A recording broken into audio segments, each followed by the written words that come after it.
Hello friends, welcome to my YouTube channel AV Academy. दोस्तों, मैं हूं श्वेता और आप सभी का स्वागत है मेरे यूट्यूब चैनल एवी एकेडमी के साथ। दोस्तों, आज हम लोग प्रीवियस ईयर क्वेश्चन को सॉल्व करेंगे, जिसमें हिस्ट्री के क्वेश्चन होंगे और यह जितने भी क्वेश्चन है सभी बीपीएससी एग्जामिनेशन में पूछे गए क्वेश्चन हैं। तो आने वाले कॉम्पिटिटिव एग्जामिनेशंस, खास करके जो बिहार से संबंधित जो भी कॉम्पिटिटिव एग्जामिनेशंस है, जो जैसे बीएसएसबी के लिए हो गया या फिर बिहार टीचर के रिगार्डिंग जो भी सेकेंड फेज वाली जो वैकेंसी आने वाली बीपीएससी टीचर वाली, इसके लिए बहुत ज़्यादा इंपॉर्टेंट क्लास है। तो आप लोग क्लास को रोजाना कीजिए, कहीं भी स्किप करने की कोशिश मत कीजिए। चलिए आज के क्लास को शुरू करते हैं। हमारा पहला क्वेश्चन है, स्वप्नवासवदत्ता के लेखक हैं। तो कौन है इसके लेखक, इसको देखते हैं। स्वप्नवासवदत्ता के लेखक, ठीक है। ऑथर पूछ रहा है। ऑप्शन ए है कालिदास, ऑप्शन बी है भास, ऑप्शन सी है भवभूति, ऑप्शन डी है राजशेखर। ठीक है, देखिए ये 43rd बीपीएससी में पूछी गई क्वेश्चन है, ठीक है। तो इसका सही जवाब होगा ऑप्शन बी, भास जो है, जो स्वप्नवासवदत्ता के लेखक हैं, ठीक है, भास। ध्यान रखिएगा। आगे देखते हैं हम लोग। कुमार संभवम महाकाव्य किस कवि ने लिखा, ठीक है। Option A Banabhatta, option B है चंद्रबरदाई, ऑप्शन सी है हरिसेन, ऑप्शन डी है कालिदास। तो कुमार संभवम महाकाव्य जो है, जो इसके लेखक है कालिदास।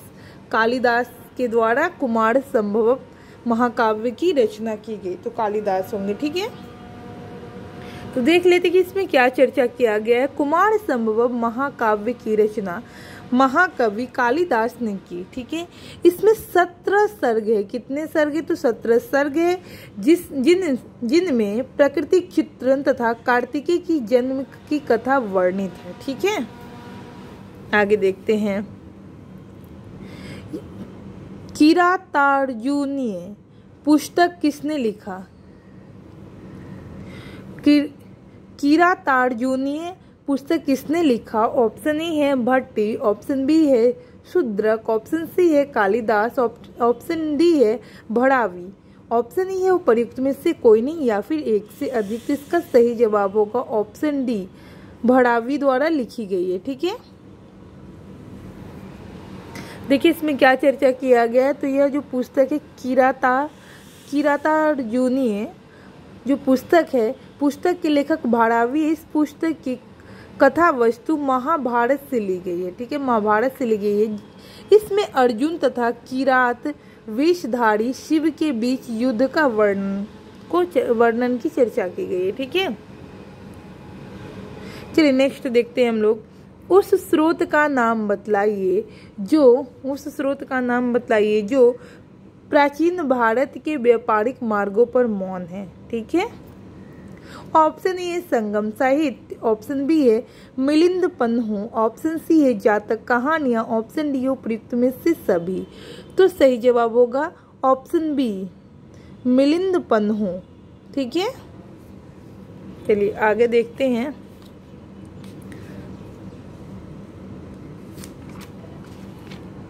नेक्स्ट क्वेश्चन है, हर्षचरित नामक पुस्तक किसने लिखी, ठीक है। ऑप्शन ए है आर्यभट्ट, ऑप्शन बी है बाणभट्ट, ऑप्शन सी है विष्णुगुप्त, ऑप्शन डी है परिमल गुप्त। तो इसका सही जवाब होगा बाणभट्ट। बाणभट्ट द्वारा हर्षचरित की रचना की गई है, ठीक है। तो इसके देखते हैं कि इसमें क्या बताया गया है। हर्षचरित्र ग्रंथ की रचना सुप्रसिद्ध लेखक बाणभट्ट ने की है, ठीक है। ध्यान रखिएगा आप लोग। यह वर्धन वंश के इतिहास का प्रमुख स्रोत है, ठीक है, वर्धन वंश के इतिहास का। यह एक आख्यायिका है जिसमें लेखक अपने समकालीन शासक तथा उसके पूर्वजों के जीवन वृत्त का वर्णन प्रस्तुत करता है, ठीक है। नेक्स्ट क्वेश्चन देखते हैं। चोल वंश के संस्थापक कौन थे? ऑप्शन ए है विजयालय, ऑप्शन बी है करिकाल, ऑप्शन सी है आदित्य प्रथम, ऑप्शन डी है राजराजा प्रथम, ऑप्शन ई उपर्युक्त में से कोई नहीं या फिर एक से अधिक। और देखिए यह क्वेश्चन 67 बीपीएससी में पूछी गई है। तो चोल वंश के संस्थापक जो है, जो ऑप्शन है इसका सही है विजयालय। ठीक है, ये इसका सही जवाब होगा। विजयालय द्वारा चोल वंश की स्थापना की गई थी, संस्थापक थे।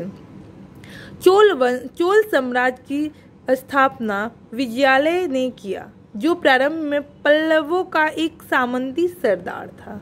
उसने 850 ईस्वी में तंजौर को अपने अधिकार में दे कर लिया। ठीक है, तंजौर के शैव मंदिर राजराजेश्वर या बृहदीश्वर मंदिर का निर्माण राजराजा प्रथम के काल में हुआ था। ठीक है, तो ये क्वेश्चन पूछता है, इसको ध्यान रखिएगा।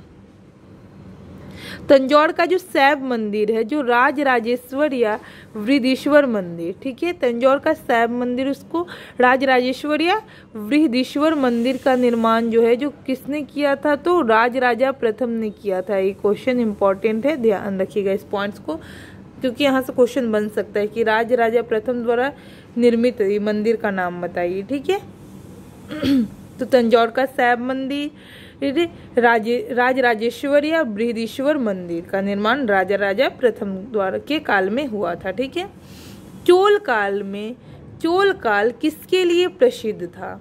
ऑप्शन ई है ग्राम panchayat, village assembly, option B है राष्ट्रकूट राजवंश के साथ युद्ध, ऑप्शन सी है श्रीलंका के साथ व्यापार, ऑप्शन डी है तमिल संस्कृति की उन्नति, ऑप्शन ई है उपर्युक्त में से कोई नहीं या फिर उपर्युक्त में से एक से अधिक।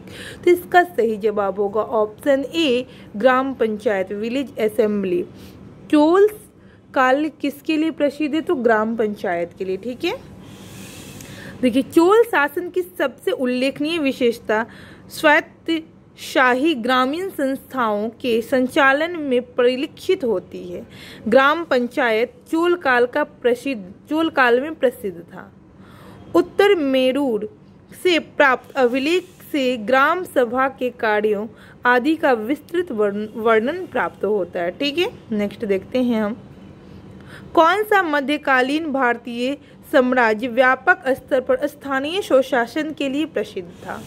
Option A Chalukya, option B Chola, option C Solanki, option D Parmar, option E उपर्युक्त में से कोई नहीं या फिर एक से अधिक।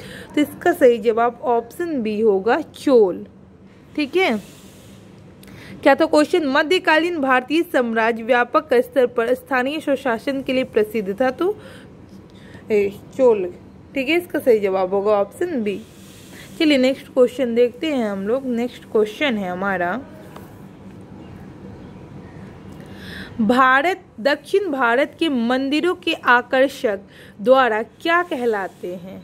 ठीक है, आकर्षक द्वार जो है, दक्षिण भारत का जो मंदिर है उसका जो आकर्षक द्वार को क्या कहलाते हैं? ठीक है, यही क्वेश्चन है। ऑप्शन ए है शिखर, ऑप्शन बी है गोपुरम, ऑप्शन सी है देवालय, ऑप्शन डी है मंडपम, ऑप्शन ई है उपर्युक्त में से कोई नहीं या फिर एक से अधिक। तो इसका सही जवाब होगा ऑप्शन बी गोपुरम। दक्षिण भारत के जो मंदिरों के आकर्षण द्वार थे उसे गोपुरम कहते हैं। ठीक है, देखिए इसके डिटेल्स को देखते हैं। दक्षिण भारत के मंदिरों के आकर्षक द्वार को गोपुरम कहते हैं।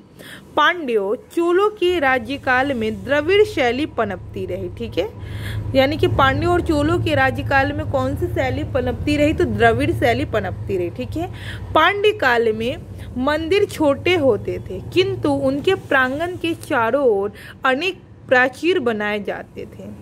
इनके प्रवेश द्वार, जिन्हें गोपुरम कहा जाता था, भव्य, विशाल और प्रचुर मात्रा में शिल्पकारिता से अलंकृत होते थे।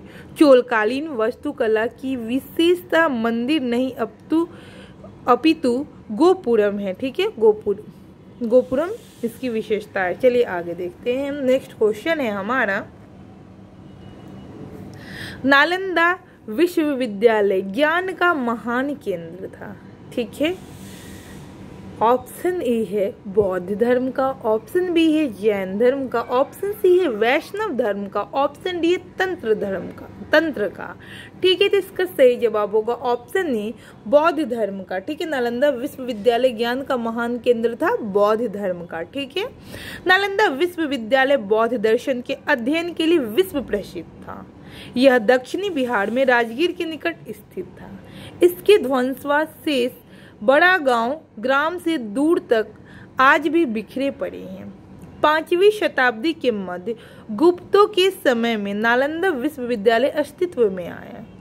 सर्वप्रथम कुमारगुप्त प्रथम ने नालंदा बौद्ध विहार को दान में दिया और बाद में बुद्ध गुप्त तथागत गुप्त तथा बालादित्य नामक गुप्त शासकों ने भी विहार को दान में दिया। ठीक है, नेक्स्ट क्वेश्चन देखते हैं। अजात शत्रु के वंश का क्या नाम था? Option A Maurya, option B Haryanka, option C Nanda, option D Gupta. तो इसका सही जवाब होगा ऑप्शन बी हर्यंक। अजात शत्रु के वंश का नाम क्या था? तो हर्यंक था। ऑप्शन बी इसका सही जवाब है। ठीक है, मध्य का शासक अजात शत्रु 492 से 460 ईस्वी पूर्व अपने पिता एवं हर्यंक वंश के संस्थापक बिंबिसार की हत्या कर राज्य गद्दी पर बैठा था। इसकी हत्या भी इसके पुत्र उदयन कौशाम्बी के वत्स राजा उदयन से भिन्न ने कर दी थी। ठीक है, तो अजात शत्रु जो है, जो मगध का क्या कह रहा है कि मगध का जो शासक है अजात शत्रु अपने पिता एवं हर्यंक वंश के संस्थापक बिंबिसार की हत्या कर राजगद्दी पे बैठी थी और इसकी हत्या इसके पुत्र द्वारा की गई थी। ठीक है, चलिए आगे देखते हैं। वे शिक्षक जिनसे बुद्ध ने महाभिनिष्क्रमण के बाद सबसे पहले ज्ञान प्राप्ति का प्रयास किया। ठीक है, ऑप्शन ई है कौनिडिन्य एवं देवल। ठीक है, ऑप्शन बी है आनंद एवं अश्वघोष, ऑप्शन सी है अलार कालाम एवं रुद्रक रामपुत्र, ऑप्शन डी है शारीपुत एवं नागसेन। ठीक है, तो इसका सही जवाब होगा ऑप्शन सी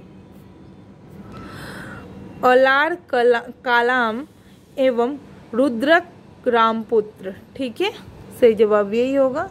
चलिए नेक्स्ट क्वेश्चन को देखते हैं। नेक्स्ट क्वेश्चन है हमारा,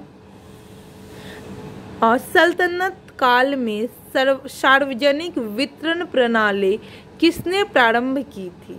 option A Alauddin Khilji, option B है सिकंदर लोदी, ऑप्शन सी है मोहम्मद बिन तुगलक, ऑप्शन डी है फिरोज शाह तुगलक, ऑप्शन ए उपरोक्त में से कोई नहीं या फिर एक से अधिक। तो इसका सही जवाब ऑप्शन ए होगा। ठीक है, सल्तनत काल में सार्वजनिक वितरण प्रणाली जो प्रारंभ की थी वह थे अलाउद्दीन खिलजी। देखिए, सल्तनत कालीन शासक अलाउद्दीन खिलजी ने सार्वजनिक वितरण प्रणाली प्रारंभ की थी। ठीक है, आगे सन 1565 में कौन सा प्रसिद्ध युद्ध हुआ था?